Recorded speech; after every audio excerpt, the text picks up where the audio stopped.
My greatest accomplishment in life is my children. Really? That's your greatest accomplishment in life is your children. Let me ask you this. What will your children's greatest accomplishment in life be? Having children? Because guess what? This is the ideology of a cancer cell. Growth for the sake of growth, for the sake of growth, for the sake of growth. Reproduction for the sake of reproduction. I don't think that's the highest, noblest goal.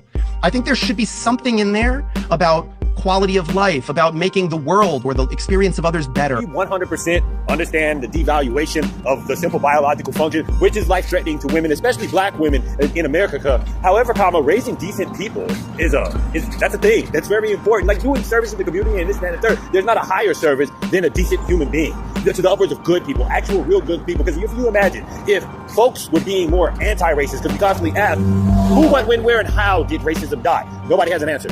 There's not one, because no one taught these people to not be racist. But if someone was being more active and nipping these things in the bud in childhood, not allowing their husbands to pass it on like a family heirloom, they would have had this racism thing beat decades ago in the 60s. Like when they assassinated Dr. King for trying to get our pockets right. And by the by, if your candidate's not supporting reparations or anything for black people specifically, we don't want to hear about who we should be voting for.